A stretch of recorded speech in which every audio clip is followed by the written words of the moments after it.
Don't make assumptions. Every now and then, I remind myself of that. Every now and then, the universe does the reminding for me.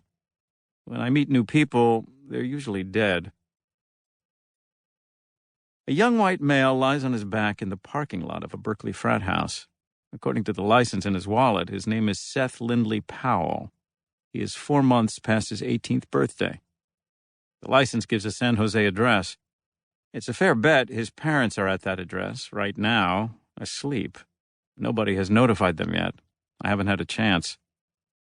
Seth Powell has clean gray eyes and soft brown hair. His palms are open to the 3 a.m. sky. He wears a misshapen brown polo shirt over khakis. One shoelace drifts loose. Except for a few shallow abrasions on his left cheek, his face is smooth and content, with a bluish tinge. His skull, ribcage, neck, arms, and legs are intact. There's little visible blood. Down at the end of the driveway, beyond the yellow tape, a throng of students snap photos of Seth, and selfies. Some of them hug and weep, others just look on, curious. Crushed red Solo cups pile high on the sidewalks. A banner strung from the eaves declares the theme, Saturday Night Fever. Boys slur their statements to uniformed officers. Girls on platforms fidget with the buttons of loud polyester shirts fished from the $5 bins on Telegraph Avenue. Nobody knows what happened, but everyone has a story. From a third-floor window come the lazy flickers of a disco ball nobody has thought to still. Standing over Seth Powell's body, I make an assumption. I wonder how I'm going to explain to his parents that their son has died of alcohol poisoning during his first week of school. I'm wrong.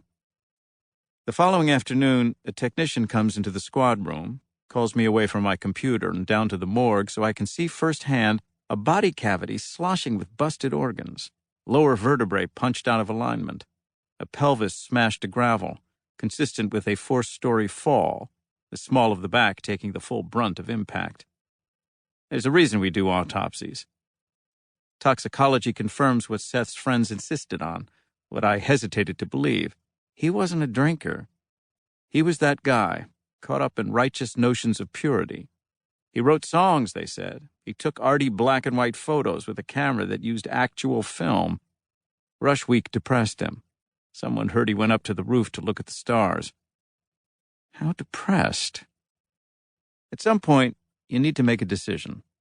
Boxes need checking. It says a lot about our desire for simplicity that there are an infinite number of ways to die, but only 5 manners of death. Homicide, suicide, natural, accidental, undetermined. My job begins with the dead, but continues with the living. The living have telephones with redial. They have regret and insomnia and chest pain and bouts of uncontrollable weeping. They ask, why? 99 times out of 100, why isn't a real question. It's an expression of loss. Even if I had the answer, I'm not sure anyone could stomach it. I do the next best thing, the old switcheroo. They ask for why. I give them how. Knowing that it's impossible to live without assumptions, I try to choose mine carefully. I think about the loose shoelace. I rule Seth Powell's death an accident. 5 years on, I still think about him whenever I get a call out to Berkeley. I don't get called out to Berkeley often. Alameda County covers 800 square miles, of which Berkeley is a speck, and compared with its neighbors, basically untouched by serious crime, unless you object to homeless people or fussy vegan reinventions of diner classics, which I don't. Who doesn't enjoy a good tofu Reuben?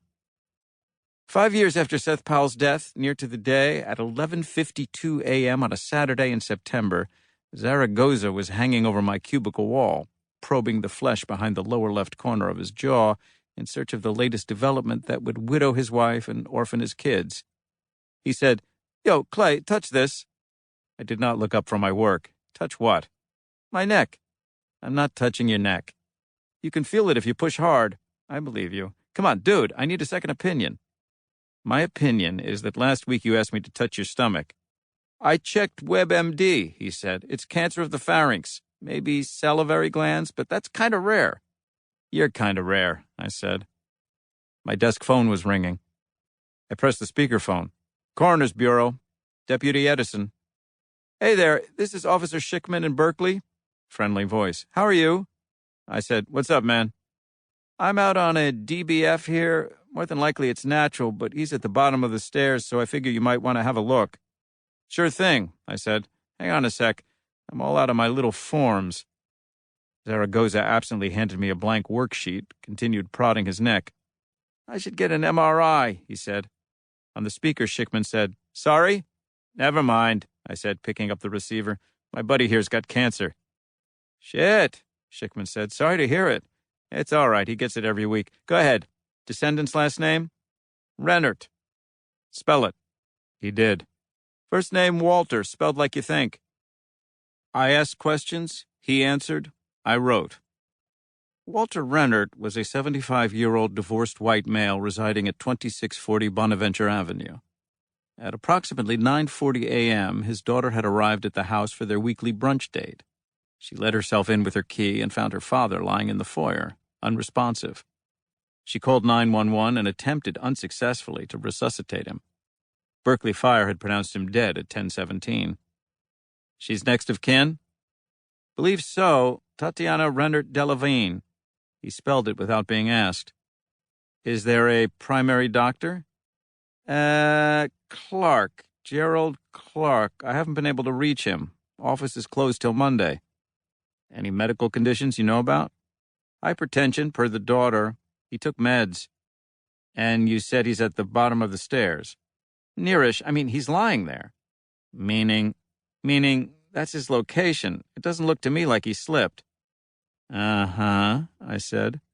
Well, we'll have a look. Okay, listen, I'm not sure I should be mentioning this at all, but his daughter's pretty insistent he was murdered. She said that? What she told dispatch, you have to come, my father's been murdered, something like that. She told patrol the same thing when they got here. They called me. So far, I liked Schickman. All indications were that he had his shit together. I attributed the hesitation in his voice to uncertainty over how to interact with the daughter, rather than any concern that she might be correct. You know how it is, he said. People get upset, say things. Sure. Can I get your badge number real quick? Schickman. Schickman. 62. Berkeley. While I get that it's not for everybody, you have to admit there's a certain boutique charm in a PD small enough to have 2-digit badge numbers. I gave him my data and said we'd be there soon. Cheers. I rang off, got up, stretched. On the other side of the cubicle wall, Zaragoza had opened up Google Images and was scrolling through a ghastly catalog of tumors. You coming? I asked. He shuddered and closed the browser.